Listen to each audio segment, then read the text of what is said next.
Hello friends, कैसे हैं आप लोग। तो दोस्तों इस वीडियो हम जानेंगे असेंडिंग ट्रायंगल पैटर्न के बारे में कि भाई वो होता कैसा है, हमें चार्ट के ऊपर वो मतलब कैसा दिखता है। और सागर भाई दूसरी सबसे बड़ी बात कि भाई आपको लाइव एग्जांपल में हमें दिखाना पड़ेगा कि ये है असेंडिंग ट्रायंगल। बिल्कुल लाइव एग्जांपल के साथ दिखाएंगे दोस्तों। आज की तारीख में एक ऐसा स्टॉक में आपके लिए फाइंड आउट करके ढूंढ कर तैयार रखा है, एक लाइव एग्जांपल है। एंड ये स्टॉक निफ्टी का चिराग भाई दिग्गज स्टॉक भी है।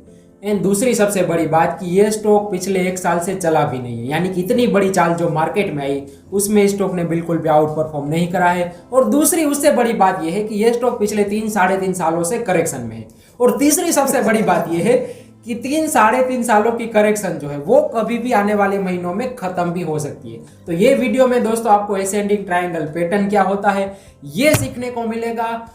क्यों बनता है ये पैटर्न, मतलब जब भी चार्ट पर बनता है तो क्यों बनता है ये भी सीखने को मिलेगा। एंड आखिर में एक लाइव एग्जांपल भी मिल जाएगा कि कौन से स्टॉक में अभी ये बन रहा है, ताकि आप अपने तरीके से, मतलब जो भी व्यूअर्स है चिराग भाई, वो अपने तरीके से भी स्टॉक को एनालिसिस कर पाए, अपने वॉच लिस्ट में रख पाए कि जब भी ब्रेकआउट आए तब इसको पकड़ लो। एंड ये स्टॉक कैसा है दोस्तों कि यहाँ से कम 2.5 गुना होगा, कम से कम 2.5 गुना होगा आने वाले सालों में। वो तो आपने बता दिया, लेकिन ये भी बताना कितना कारगर है कि मतलब हम कौन सी टाइम फ्रेम में कितना मतलब कारगर है, मतलब वो साबित कर सकता है अपने आप को। तो चलिए भाई वो बताइए असेंडिंग ट्रायंगल पैटर्न।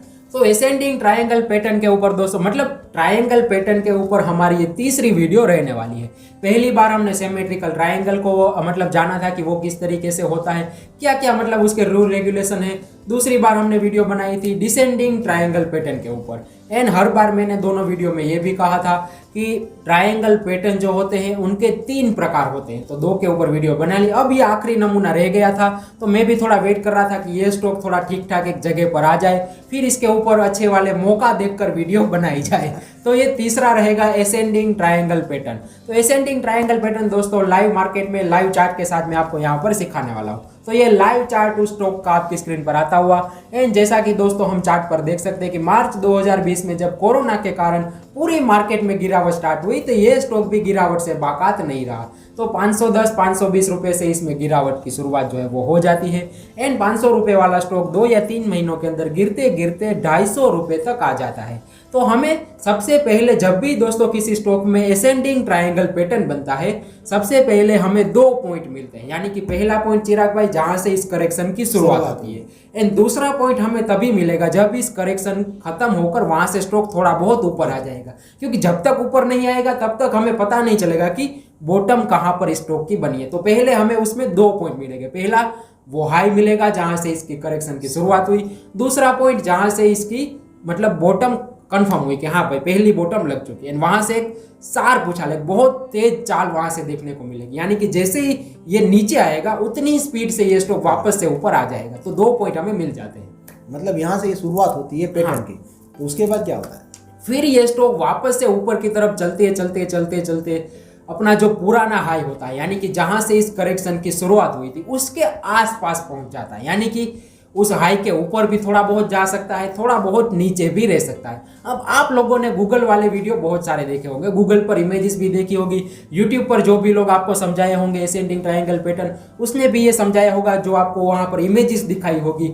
उसमें क्या होता है चिराग भाई कि गूगल पर जो इमेजेस मिलती है जहां पर हम ट्रेनिंग लेने जाते हैं, उन ट्रेनर बहुत ही होशियार होते हैं। वो लोग ना लाइव एग्जांपल बहुत कम दिखाते, वो बनी बनाई तस्वीरें हमें दिखाते। तो बनी बनाई तस्वीरों में आपको असेंडिंग ट्रायंगल पैटर्न देखोगे तो आपको एग्जैक्ट पैटर्न मिलेगा। लेकिन एक बात आप हमेशा याद रखना कि आप जब भी लाइव मार्केट में काम करने जाओगे तो एग्जैक्ट पैटर्न 100% कभी नहीं मिलेंगे। थोड़ा बहुत ऊपर नीचे 19-20 हो सकते हैं, क्योंकि एग्जैक्ट पैटर्न अगर मार्केट बनाने लगी तो सबको ही जान जाएगा, सबको ही पैसा कमाने लगेगा। तो ये बात आप दिमाग में बिठा के चलो कि सीखने के हिसाब से चल सकता है, एग्जैक्ट पैटर्न आप सीख सकते हो, लेकिन लाइव मार्केट में एग्जैक्टली पैटर्न आपको कभी नहीं मिलेगा।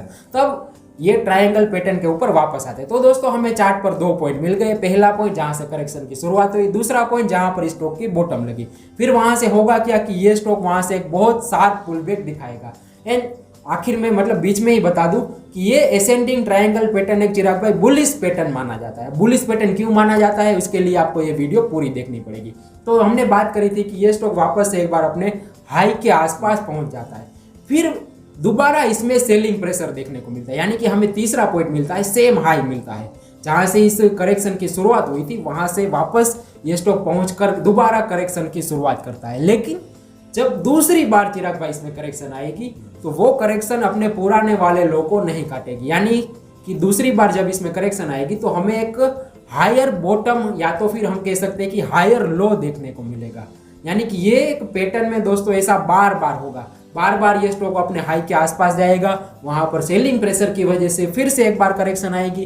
तो ऐसा 5 बार 6 बार या तो लॉन्ग टर्म टाइम फ्रेम में हुआ, यानी कि मंथली चार्ट या तो वीकली चार्ट में अगर असेंडिंग ट्रायंगल पैटर्न बनता हुआ आपको दिखे तो 8-10 बार भी ऐसा हो सकता है कि वापस से ये बार बार अपने हाई के आसपास जाएगा, यानी कि हमें सेम हाई देखने को मिलते हैं। हाई ऑलमोस्ट सेम होते हैं, थोड़ा बहुत ऊपर नीचे हो सकते हैं। एंड जो बॉटम बनेगी, जो भी जितनी बार स्टॉक में करेक्शन आएगी वो हायर बॉटम हमें मिलेंगे, यानी कि जब भी इसमें करेक्शन आएगी वो पिछले वाले बॉटम को कभी नहीं काटेगा, वो लो नहीं लगेगा पिछले वाले, हाँ, उसके ऊपर वो नहीं काटेगा, उसके ऊपर ही करेक्शन खत्म हो जाएगी। अब इसीलिए इसको बुलिश पैटर्न कहा जाता है। बुलिश पैटर्न क्यों कहा जाता है चिराग भाई, ये समझो कि बायर्स जो होते हैं, यानी कि जो इसको बार बार नीचे से जो भी पैसा जो है, जो भी स्मार्ट मनी है जो इसको बाय कर रहा है, वो हर एक लेवल पर हर एक करेक्शन में इसको बाय करने को तैयार है। हर लेवल पर जो जितनी बार करेक्शन आएगी इस करेक्शन को ना खरीद लिया जाएगा। तो बार बार इसमें हमें पुल बैक देखने को मिलता है। फिर आता है आखिरी वाला टाइम, यानी कि क्लाइमेक्स का टाइम, जब इसमें वॉलेटिलिटी जो है वो बहुत ही कम रह जाएगी, बहुत कम। एक स्टॉक जो होगा वो, यानी कि स्टॉक या तो ये जो प्राइस है वो किसी भी स्टॉक का, किसी भी मार्केट का हो सकता है, कमोडिटी का, मतलब कहीं पर भी ये पैटर्न देखने को मिल सकता है। ऐसा नहीं कि स्टॉक में मिलेगा, मार्केट में भी देखने को मिल सकता है, गोल्ड में, सोने में, बिटकॉइन में आप काम कर रहे हो तो उसमें भी प्राइस का बिहेवियर हर जगह पर सेम रहेगा, ये बात आप मान के चलो। तो आखिरी वाले टाइम में वॉलेटिलिटी बहुत ही कम होगी, स्टॉक एक सीमित दायरे में होगा, यानी कि बायर जो है चिराग भाई वो इस स्टॉक को बाय करते करते और इतने अपने पैसों के दम पर, अपने पैसों की ताकत पर स्टॉक को वहां तक लेकर आए हैं जहां पर बायर एंड सेलर दोनों लड़ने लगेंगे, यानी कि वो लोग वहां पर बेचते रहेंगे, ये लोग यहाँ से बाय करते रहेंगे। लेकिन अक्सर ये देखा गया है कि जब भी किसी स्टॉक में किसी भी चार्ट पर असेंडिंग ट्रायंगल पैटर्न बनता है एंड जब ये बनकर तैयार हो जाता है पैटर्न, तब इसका हमेशा पॉजिटिव ब्रेकआउट ही आते हैं, यानी कि ये स्टॉक एक बुलिश पैटर्न बन जाता है स्टॉक में।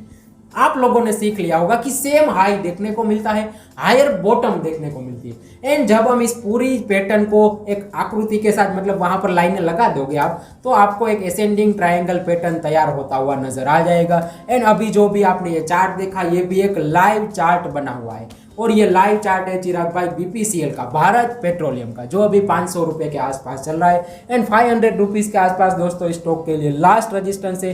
जैसे ही 500 के ऊपर ये ब्रेकआउट देने में, क्लोजिंग देने में कामयाब रहा, लेकिन एक शर्त मैं बता दूं कि जब भी इसमें ब्रेकआउट आएगा चिराग भाई, तो ब्रेकआउट के टाइम इसमें वॉल्यूम एक्टिविटी भी होनी चाहिए। यानी कि दोस्तों जब भी कोई पैटर्न का ब्रेकआउट आता है तो वो पैटर्न कंप्लीट तभी होगा जब उस पैटर्न के खत्म होने के बाद उसमें ब्रेकआउट या ब्रेकडाउन आएगा, तो उस टाइम पर वॉल्यूम होना चाहिए। बिना वॉल्यूम के अगर वो ब्रेकआउट या ब्रेकडाउन आएगा तो वो ब्रेकआउट फेल हो जाएगा, यानी कि वो स्टॉक वापस से अपनी रेंज में आ जाएगा। तो जब भी बीपीसीएल में आपको ब्रेकआउट आता हुआ दिखे, आपको एक बात कंफर्म करनी है कि उसमें हेवी वॉल्यूम एक्टिविटी होनी चाहिए। और मेरे ख्याल से ये थोड़ा लॉन्ग टर्म चार्ट पर बना हुआ है, तो हमें यहाँ से दूसरा ध्यान ये भी रखना होगा कि ये स्टॉक ब्रेकआउट के बाद एक आध हफ्ते तक अपने हायर लेवल पर, यानी कि ब्रेकआउट लेवल के ऊपर एक आध हफ्ते तक ट्रेडिंग भी करना चाहिए, यानी कि उसके ऊपर टिकना चाहिए। फिर उसके बाद हम इसको बाय करके चल सकते हैं। एंड ये स्टॉक मेरे ख्याल से यहाँ से आने वाले 2 से 2.5 सालों के अंदर कम से कम 1200-1300 तक के टारगेट जो है वो देखने को मिल सकते हैं। मतलब सीधी बात में आपने ये बताया कि कंफर्मेशन तभी आएगा जब उसमें वॉल्यूम इंडिकेशन होगा, और वो एक हफ्ते तक उसके ऊपर ट्रेड करना चाहिए। नहीं, वो पैटर्न के ऊपर होता है कि कौन से टाइम फ्रेम में ये पैटर्न बना है। अगर 5 मिनट में बना है तो वहां पर कोई राह देखने की जरूरत नहीं होती भाई, वो जैसे ही ब्रेकआउट आता है बाय करने